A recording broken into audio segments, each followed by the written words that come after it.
In our slightly longer minute Bible fact talk today, we turn back to our study of Matthew 24, and I've gone and entitled it, A Special Kind of War in Terms of the End Times.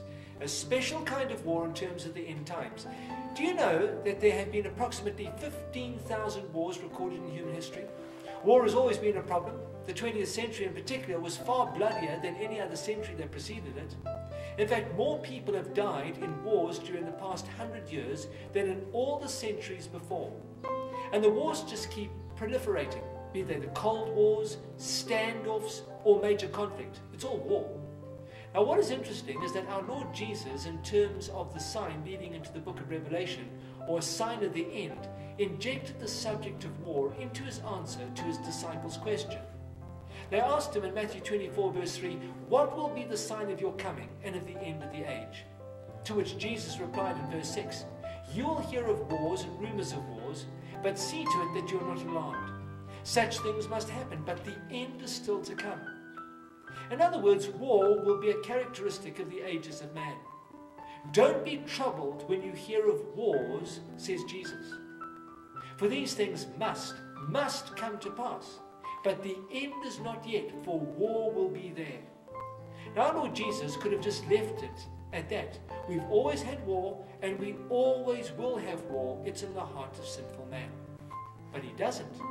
He then gets more specific. And Jesus goes on to use two Hebrew idioms which are often overlooked.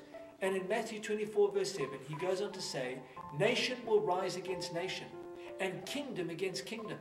There will be famines, pestilences, and earthquakes in various places. All these are the beginnings of the birth pains." Now, the two Hebrew idioms that Jesus uses here, that his Jewish friends would have quickly recognized, are found firstly in 2 Chronicles 15, verse 1 to 7, and then in Isaiah 19, verse 1 and 2.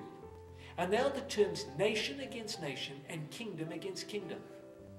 In other words, Jesus is saying, when you see a war started by two single nations that is soon joined by the kingdoms of the world, followed by unprecedented famines, pestilences, and multiple earthquakes, you have the sign.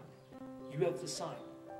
Now, we have an initial example of this in June 1914, when the Archduke of Austria was shot, leading to Austria declaring war on Serbia, followed shortly by the other kingdoms of the world going to war. A war that became known as the Great War, or World War I. 53 million men in uniform, 13 million killed from 1914 to 1918. But this war would not be sufficient alone to fulfill our Lord's prophecy. Remember, Jesus added that verse 6, there will be famines, pestilences, earthquakes in various places. All these are the beginnings of the birth pains. Well, a look at history reveals that due to the war, there was a lot of malnutrition and famine. In fact, because of it, farmers were exempt from military service in World War II. But history also records that possibly as a result of the First World War, the flu epidemic of 1918 spread throughout Europe, Canada, and the United States, hitting the world and took more lives than were lost on battlefields. So 3 signs were met in Jesus' prophecy: a special kind of war, famine, pestilence. The 4th part, earthquakes, is harder to pin down for World War I. But earthquakes, due to the frightening intensity, have always been seen as a sign of God's judgment on the earth. When things are going well, man feels secure. He rarely thinks of God. However, when skyscrapers begin to sway, man cries out for God. Now, where do we stand in relation to all this today? Let's just think of some recent events. In 2021, we saw the standoff between 2 nations, China and the United States, in the South China Sea, till the sea was full of ships from surrounding nations, and the kingdoms of the world took sides, to the point that there was military conflict between China and India. All of that, be it standoff or bullets, is war. In recent months, we've had major conflict in the Middle East, with the kingdoms of the world again taking sides. Famine is an increasing problem due to war across the world and bad governance in developing and less developed countries. And in terms of pestilence, we've had the coronavirus literally as a potential cause of war, wreaking havoc across the world, with no end in sight.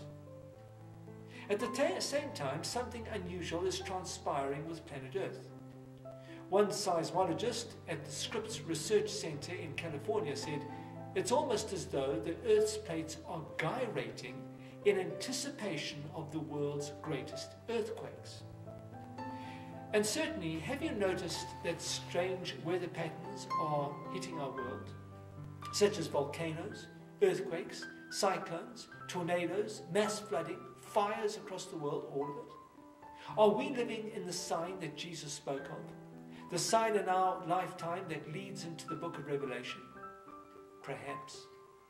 We are certainly moving there. But is this the sign? Time will tell. As God's people, we need to be aware and spiritually alert. May God bless you.